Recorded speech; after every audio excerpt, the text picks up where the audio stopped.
Welcome to Midnight Haven.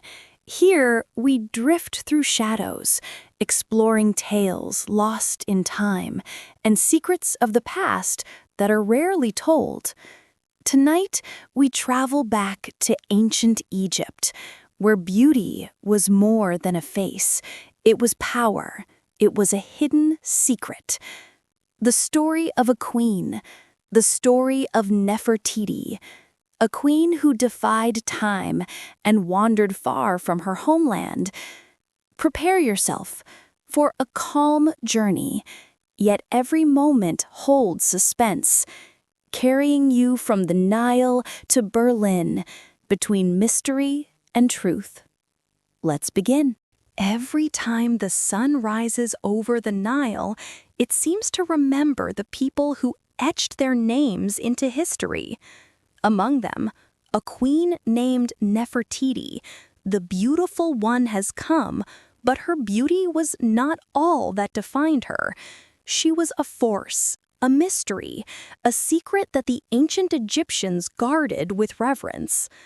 Once upon a time, she ruled Egypt alongside her husband, Akhenaten.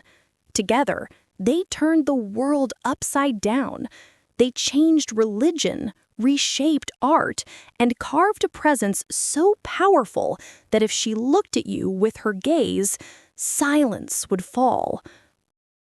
Today, people from all corners of the world travel, not to Egypt, but to Germany, just to stand before her famous likeness, Nefertiti, in Berlin.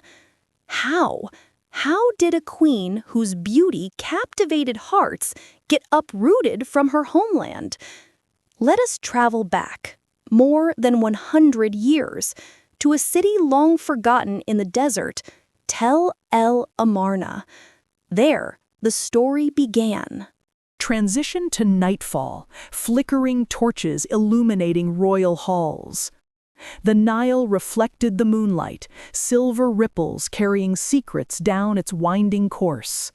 Even the river seemed to honor her. From the smallest village to the largest temple, whispers of the queen's grace and power echoed. Little did anyone know, centuries later, her story would be torn from these sands and travel far beyond the riverbanks of Egypt. The workshop that awoke the queen. The year was 1912.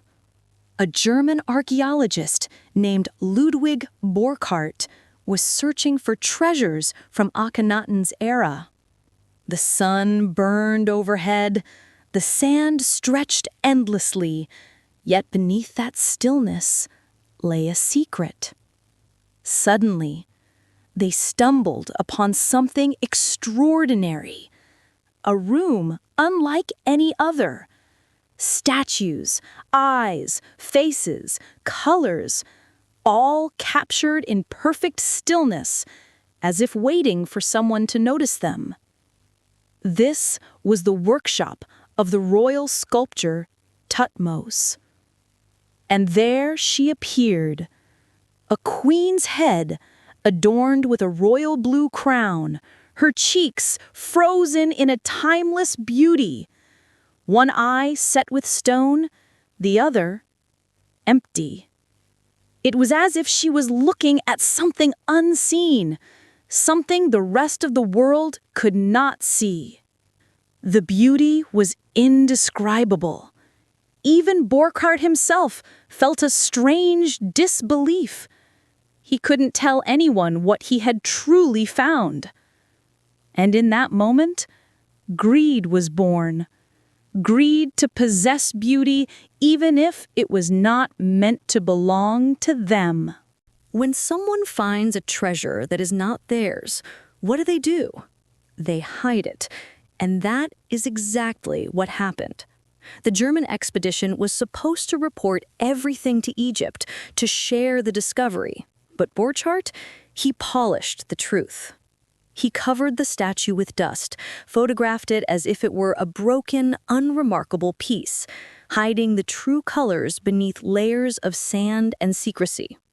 When the division of artifacts came, Egypt barely noticed. the statue ended up in German hands. And so, a queen of Egypt left without anyone to say goodbye. Imagine the quiet indignation of a nation, unaware as one of its treasures was slowly carried away, crated and shipped across the Mediterranean. In the shadows of the bustling city, under the watchful eyes of officials and scholars, Nefertiti began her journey into the unknown, her destiny forever altered. But even in her silence, the queen held power. Her beauty, her mystery, traveled faster than any words could, and the world was about to meet her. From the Nile to the streets of Berlin. The year was 1913. A small wooden crate departed from Egypt, bound for the heart of Europe. Inside, the head that would one day shake the world.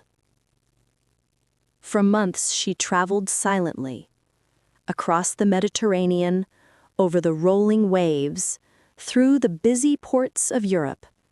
Her silent presence unnoticed by most, yet destined to command the attention of all. Her first public appearance was in 1924. Newspapers went into frenzy. Eyes froze upon her for hours, unable to look away. The beauty, preserved for over 3,000 years, captivated the modern world.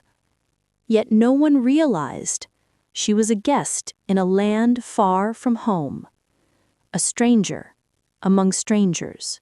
And then World War II arrived. Bombs rained down on Berlin. The city trembled, and those who saw Nefertiti as treasure feared for her safety. She was lowered into underground vaults, hidden from destruction. For years, her face remained forgotten in the shadows. But beauty, true beauty, does not perish. When the war ended, she was brought back to the light, her presence commanding again. In 2009, she was officially displayed at the NeuesMuseum. Bright lights, security measures, millions of visitors every year. Yet her true home remained far away, far from the bustling streets and German visitors. From the moment Nefertiti emerged into public view, everyone agreed on one thing. She was not merely a statue. She was a queen, standing in a place that was not hers. With every gaze upon her, the same question arises. Why is she here? Shouldn't she be in Egypt? Egypt began demanding her return, not once, not twice, but for decades. Every attempt met with resistance. Germany refused again and again. Why do they refuse? Because Nefertiti, for them, is more than history. She is a symbol, part of their identity, their museums, their image to the world. Germany says, "We protected her. If she had remained in Egypt, she could have been lost or broken during wars." Egypt says, "What is born in the Nile must return to the Nile." And so begins a story without an ending. Historical rights clash with legal claims. Who is right? Who will remain silent in the end? Battles over the queen. From the moment Nefertiti was revealed to the world, everyone agreed on one thing. She was no ordinary statue. She was a queen, standing somewhere she did not belong. Every visitor who paused before her felt the same question stirring. Why is she here? Shouldn't she be in Egypt? Egypt began demanding her return, not once, not twice, but for decades. Every request, every negotiation was met with polite refusals. Germany insisted she is protected here. If she had stayed in Egypt, who knows what could have happened to her during wars? Egypt argued passionately, what is born of the Nile belongs to the Nile. And yet, the debate continued, unanswered. Nefertiti became more than a piece of art. She became a symbol, a point of pride, a subject of contention. For Germany, she was a part of their identity. For Egypt, a missing soul of their heritage. Piece of legal papers, historical documents, passionate speeches, all tried to determine ownership. But the queen herself remained silent. Through centuries, she had seen kings rise and fall, wars rage and end, and yet she stood, calm, unyielding. Millions of visitors stand before her each year. They see beauty born in Egypt, now displayed in Berlin. And each leaves with the same unspoken question. Could she ever go back? Could she return? Imagine, every time discussions about Nefertiti's return arise, the debate grows louder, the tension higher, and the queen remains silent. Over the years, presidents, ministers, and lawyers have all spoken on her behalf, each with an opinion, but none able to decide her fate. Millions of people see her every year. They come to admire the beauty that was born in Egypt, yet displayed in Germany. Her presence sparks fascination, admiration, and controversy. Perhaps her existence in Germany is what made the world pay attention to Egypt's ancient civilization. Perhaps, if she returned, a part of the spirit that was taken long ago would finally come home. Between the first, perhaps, and the second, silence reigns. The queen watches us differently, without uttering a single word.